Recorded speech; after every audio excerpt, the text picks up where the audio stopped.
Bonjour et bienvenue dans votre journal de la culture. Du 7 au 9 février 2020, Louga accueille le festival Tambour Magique du Sénégal dans le cadre de ce festival international des tambours initiés par le grand percussionniste Ndiawar Seck et sa troupe. Plusieurs batteurs de tam-tam et artistes seront de la partie. Ce festival s'inscrit dans le but de revisiter la culture traditionnelle du Sénégal et le brassage culturel. Plusieurs compagnies de danse venues de l'Espagne, Italie, Allemagne seront à l'honneur pour prendre part à cet événement. Voici l'initiateur Ndiawar Seck au micro de notre confrère Alioune Badara Mané. Le festival des tambours du Ndiambour est organisé par la compagnie de percussion Les Tambours Magiques du Sénégal. Et en sa tête, Ndiawar Seck, Ndama Seck et Badara Ndiaye qui sont des artistes lougatois vivant dans la diaspora. Et l'objectif du festival est la relance de la culture lougatoise.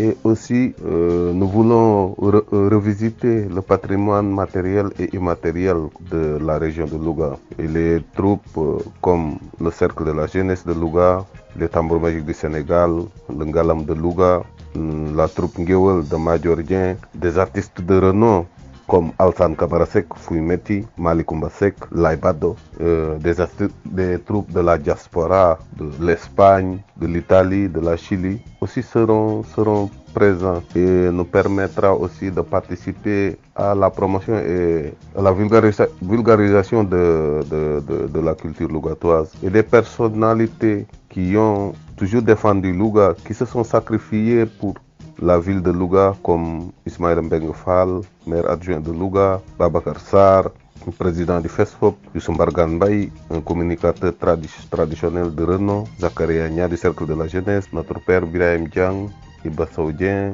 Khadim Gueye, le grand bijoutier de Louga, et Abou Diop Sall, qui est un auteur et un artiste hors pair, seront honorés durant le festival aussi. Le festival aura lieu les 7, 8, 9 février au centre culturel Mademba Diop de Louga. 6e édition de la marche Dakar-Tietou. Les marcheurs ont pris départ devant le bâtiment de l'IFAN. C'était donc ce samedi 1er février. Ils vont marcher pendant 5 jours pour rallier le village de Tietou où repose Cheikh Anta Diop. Ces marcheurs vont également participer le 7 février à la cérémonie commémorative du décès de Cheikh Anta Diop. Justement, voici l'initiateur de la marche, Diouf Kéman, que nous avons joint. Ils étaient entre Dakar et Aloukagne. Didier Kéman, bonjour.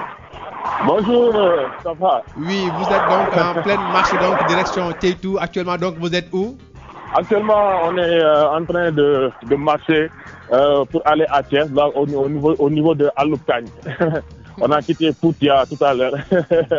Alors, bonne marche direction Tietou pour le 5 février prochain, histoire donc de participer à la commémoration de l'anniversaire du décès de Cheikh Anta Diop, qui repose à Tietou le 7 février prochain. Alors, cette fois-ci, donc, quelles sont les innovations? Oui, effectivement, nous serons à Tietou le 5 février et nous comptons y rester jusqu'au 7 pour célébrer la disparition du pharaon du savoir. Et ce qu'il y a comme innovation est que la marche s'est internationalisée parce qu'on a eu un ami qui est venu du Gabon et qui depuis hier fait la marche avec nous. Donc il y en avait même d'autres, il y avait 3 autres pays qui avaient promis de venir, mais entre-temps il y a eu des complications.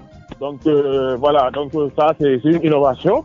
Et l'autre innovation, c'est on a décidé d'offrir à certaines écoles dans lesquelles nous passerons un graffiti qui symbolise l'image de Cheikh Anta Diop et qui illustre un proverbe ou bien des dires qui viennent de ce pharaon du savoir. Et aussi, ils menaient des conférences juste après la marche. Alors, côté accompagnement, côté appui, y a-t-il eu des personnes ou bien des institutions qui vous ont accompagné? Pour l'instant, je peux dire que depuis plusieurs années, à chaque édition, nous envoyons une lettre au niveau du rectorat, nous envoyons une lettre au niveau de la fondation ICAD, mais on n'a jamais eu même d'accusé de réception. Donc, je me dis que ça, c'est même un manque de respect vis-à-vis du respect que nous, on les a donné pour les informer. par rapport à cela. On n'a pas sollicité de soutien de leur part, mais juste pour les informer de cette marche et voilà quoi. Donc depuis lors, il n'y a pas eu de réaction et voilà, nous jugeons que c'est quelque chose qui n'est pas normal. Aussi notre cri du cœur, c'est aussi la porte d'entrée principale de l'université Cheikh Anta Diop. On le dit depuis plus de 4 ans maintenant. Il faudrait qu'on arrête de mettre de l'ombre sur le nom de Cheikh Anta Diop et y écrire université Cheikh Anta Diop parce que le cours fait partie de l'université Cheikh Anta Diop. Cheikh Anta Diop, justement, donc plus que jamais actuel, ça pensée plus que jamais actuel à l'heure où on parle d'éco, à l'heure où on parle aussi de France-Afrique, à l'heure où justement donc beaucoup de problèmes assaillent les pays africains. Quel est le message fort que vous pouvez lancer?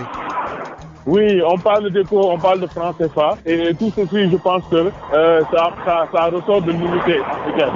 Parce que Cheikh Anta a longtemps théorisé cela. Il faudrait que nous-mêmes qu'on puisse prendre notre destin en main. Et actuellement, vous voyez qu'il y a beaucoup d'insécurité au Sénégal, il y a beaucoup d'insécurité dans certains pays d'Afrique. Et ceci, Cheikh Anta Diop l'avait théorisé en disant qu'avant de songer à avoir un développement, il faut commencer par la sécurité, que la sécurité était la condition sine qua non avant de pouvoir prétendre à un développement. Et aujourd'hui, on voit qu'après plus de 50 ans, c'est ce qui est véritablement reconnu. Merci beaucoup, mon cher. Allez, bonne marche. Merci beaucoup, M. Fadien. C'est la fin de votre journal de la culture.